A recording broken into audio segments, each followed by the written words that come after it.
जय श्री राम भाइयों। मनीषा वो लड़की थी जो अपने व अपने परिवार के सपनों को पूरा करना चाहती थी आगे पढ़कर, पर कुछ दरिंदे जिन्होंने उसकी दर्दनाक हत्या कर दी, उसके गले को काटा किसी धारदार हथियार से, फिर उसकी पहचान छुपाने के लिए उसके मुंह पर एसिड डाल दिया। उसकी तो जब मैं डेड बॉडी के पास गया था ना, उसमें ये चीज़ यहाँ से कटी हुई थी इस जगह से, और इतनी सी 5-7 mm पीछे से गर्दन बची हुई थी, बाल उसके ऐसे घुमा करके उसके चेहरे पे आ गए थे। तो चेहरा था ना बिल्कुल जला पड़ा, कंकाल दिख रहा था। जब मनीषा के पिता रिपोर्ट लिखाने के लिए थाने जाते हैं तो उन्हें ये बोल दिया जाता है कि वो किसी के साथ भाग गई होगी और आ जाएगी 1-2 दिन में। उनका तो ये था ही बस लड़की भागी होगी, आ जाएगी।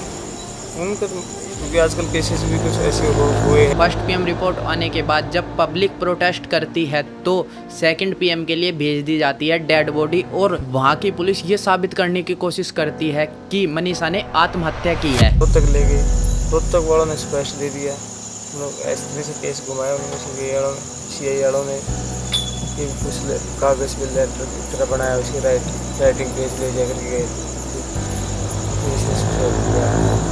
मनीषा अपनी पढ़ाई के साथ साथ स्कूल में भी पढ़ाया करती थी। 11 अगस्त दिन सोमवार को वो स्कूल में पढ़ाने के लिए घर से निकलती है। 11:30 बजे वो अपने पापा को कॉल करती है और बोलती है कि पापा मैं अपने कॉलेज जा रही हूँ नर्सिंग का फॉर्म लेने के लिए। उसके पापा भी बोलते हैं कि ठीक है बेटा जाओ। उसके बाद लगभग 1:30 बजे मनीषा के घर वालों से फोन पर बात भी हुई थी। उस टाइम पर वो अपना कोई ऑर्डर लेने के लिए बोल रही थी घर वालों को, और उसने फोन पे घर वालों को बोला था कि मैं आज लेट आऊंगी घर पर। मनीषा के पापा जी ने बताया कि उसके बाद उसका फोन बंद हो गया था, पता नहीं किस कारण से। घर वालों से बात हुई एक बार 1:30 बजे जब कॉलेज से निकली तो 1:30-2 बजे उसने कुछ वो मंगवा रखा था, एक सूट मंगवा रखा था ऑनलाइन। तो सूट के लिए घर वालों से बात की है, मेरा एक सूट आया हुआ वो ले आना। उसके बाद आगे उसका फ़ोन कहीं बंद हो गया, पता नहीं क्या हुआ क्या नहीं। कॉलेज में जाने के बाद फिर उन घर वालों को बता दिया था उसने कि मैं आज लेट आऊँगा थोड़ी सी। जब मनीषा घर नहीं आई तो उसके दादा को चिंता होने लगी। उसके दादाजी बस ड्राइवर के पास गए जिसमें मनीषा अक्सर स्कूल आया जाया करती थी। ड्राइवर उसके दादाजी को बोलते हैं कि वो तो कॉलेज गई थी स्कूल के बाद। मनीषा शाम तक घर नहीं लौटी तो मनीषा के दादा ने मनीषा के पापा को फोन कर बताया कि मनीषा अभी तक घर नहीं आई, और जवाब में मनीषा के पिता ने कहा कि वो आ जाएगी थोड़ी देर में। शाम को लगभग 6:15 पर मनीषा के पापा को मनीषा का कॉल आता है, लेकिन नेटवर्क की कमी के कारण मनीषा से कोई बात नहीं हो पाई और कॉल अपने आप कट जाती है। उसके बाद से फिर फोन स्विच ऑफ आने लगता है। 6:26 में मेरी घंटी बजी, उसका कट गया। फिर मैंने 6:26 मतलब पूरी नहीं हुई थी, कुछ सेकंड बची हुई थी, मैंने उसके साथ अपना फोन उठाया, साथ ही साथ कॉल किया तो फोन बंद था उसका। जब मनीषा की बात मनीषा के पापा से नहीं हुई तो मनीषा के पापा कॉलेज चले गए। जब वे वहाँ कॉलेज पहुंचे तो उन्होंने गार्ड से मालूम किया कि कोई मनीषा नाम की लड़की आई थी। उसके बाद वे रिसेप्शन पे गए, उन्होंने मना कर दिया कि हमें नहीं पता। मनीषा के पापा ने बताया कि उन्होंने शराब पी रखी थी। उन्हें नशे में देखकर मनीषा के पापा ने तुरंत 112 पर कॉल लगाया और वे दोबारा से पुलिस वालों के साथ कॉलेज में अंदर गए और CCTV फुटेज दिखाने के लिए बोला तो कॉलेज वालों ने मना कर दिया, कहा कि कल आना। मनीषा के पिता कॉलेज से दुखी होकर घर जाते हैं और घर से फिर वे अपने चाचा जी को साथ लेकर पुलिस स्टेशन गए। जब उन्होंने पुलिस स्टेशन में जाकर रिपोर्ट लिखने के लिए बोला तो पुलिस वालों ने उन्हें ये कहकर मना कर दिया कि किसी के साथ भाग गई होगी, आ जाएगी 1-2 दिन में। इसका मतलब तो ये हुआ कि पुलिस अपना काम करने के बजाय मनीषा के चरित्र पर उंगली उठा रही थी। मनीषा के पिता उनकी ये बात सुनकर घर लौट जाते हैं। अगले दिन यानी 12 अगस्त की सुबह वे दोबारा से पुलिस स्टेशन गए तो पुलिस वालों ने शाम तक उनकी कोई रिपोर्ट नहीं लिखी। मनीषा के पिताजी ने बताया कि लगभग रात 8 बजे उनकी रिपोर्ट लिखी गई। मेरा पूरा दिन हो गया, रात 8 बजे FIR लिखी उन्होंने, मेरा ठीक है दबाव डलवाया कि हमारे को FIR की सीट सही नंबर चाहिए, तब जाके FIR की। वे रिपोर्ट देने के बाद घर चले आते हैं। मनीषा के पिता ने बताया कि 13 अगस्त की सुबह यानी अगले दिन उनके पास पुलिस स्टेशन से कॉल आया और उन्होंने कहा कि आइडियल कॉलेज के पास एक डेड बॉडी मिली है और आकर देख लो कि ये कहीं मनीषा तो नहीं है। जब मनीषा के पिता ने वहां जाकर देखा तो उन्होंने कहा कि हाँ ये मनीषा ही है। मनीषा के पिता और जो लोग वहाँ पर मौजूद थे उन सब ने देखा था कि मनीषा के फेस पर एसिड डाल रखा था पहचान छुपाने के लिए, और उसकी गर्दन धारदार हथियार से कटी हुई थी।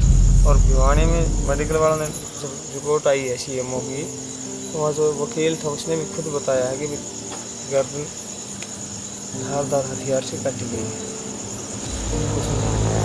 उसके उसके बाद फिर पता नहीं। इसमें एक छोटी सी सोचने वाली बात है, एक इंसान झूठ बोल सकता है, दो इंसान झूठ बोल सकते हैं, सारे इंसान थोड़ा ही झूठ बोलेंगे। प्रशासन कहां तक बेवकूफ बनाने की कोशिश करेगा जनता को। हम सभी को पता कि मनीषा जो लापता हुई थी वो 11 तारीख के शाम को हुई थी और डेड बॉडी मिली 13 अगस्त की सुबह को। अब मुझे आप ये बात बताओ कि अगर कोई इंसान पॉइजन खाएगा तो उसके शरीर से बदबू कितने घंटे बाद आनी स्टार्ट हो जाती होगी? ज्यादा से ज्यादा 10 घंटे, 12 घंटे, 15 घंटे, ये भी ज्यादा ही है। नहीं तो पॉइजन खाने के 8 से 10 घंटे के बीच शरीर से बदबू आनी स्टार्ट हो जा। मनीषा के पिता और जो उनके साथ ग्रामीण लोग गए थे उन्होंने खुद बताया कि जब वे वहां गए तो डेड बॉडी में कोई बदबू नहीं थी और जबकि मनीषा को गुम हुए उस टाइम पर 36 घंटों से ज्यादा हो चुके थे। आप खुद नोटिस करो इस चीज को कि प्रशासन कितनी बात घुमाने की कोशिश कर रहा है। मनीषा के पिताजी ने बताया जब शाम को 4 से 4:30 बजे के बीच डेड बॉडी को ले जाया गया पीएम के लिए, तब उसमें से हल्की सी बदबू आई थी। कुछ प्रशासन